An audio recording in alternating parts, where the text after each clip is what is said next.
बिबट्याचा वावर आढळून आल्याने परिसरातील नागरिकांमध्ये भीती निर्माण झाली आहे। शाळकरी मुले, महिला आणि बाहेर पडणाऱ्या नागरिकांच्या सुरक्षेचा प्रश्न निर्माण झाला आहे। घाटकोपरमध्ये दरड कोसळून झालेल्या दुर्घटनेत 6 जणांचा मृत्यू झाला आहे। मृतांमध्ये 2 लहान मुलांचाही समावेश असल्याची माहिती समोर आली आहे।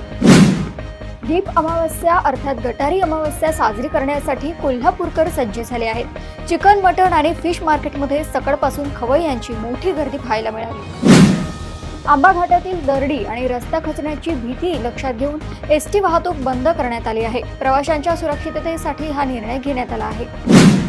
शिरूर तालुक्यात अज्ञात वाहनाच्या धडकेत कोल्ह्याचा जागीच मृत्यू झाला। घटनास्थळी वन विभागाचे पथक दाखल झाले आहे। युरियाची वाढती मागणी लक्षात घेऊन जिल्ह्यातील संरक्षित साठा वितरणासाठी खुला करण्यात आला आहे। शेतकऱ्यांची गैरसोय टाळण्यासाठी प्रशासनाने हा निर्णय घेतला आहे। पालघरच्या काही भागात भूकंपाचे धक्के जाणवत असल्याने एनडीआरएफ कडून जनजागृती करण्यात आली। नागरिकांना खबरदारी आणि बचाव कार्याचे प्रात्यक्षिक देण्यात आले आहे। गणेशोत्सवात होणारे ध्वनी प्रदूषण रोखण्यासाठी नियमांची कडक अंमलबजावणी करण्याची मागणी करण्यात आली आहे।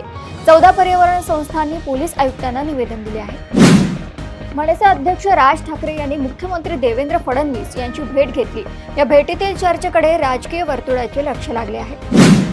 बनावट वर्क ऑर्डरच्या माध्यमातून फसवणूक केल्याप्रकरणी नाशिक पोलिसांनी 4 जणांना ताब्यात घेतले आहे। या प्रकरणाचा पुढील तपास सुरू आहे।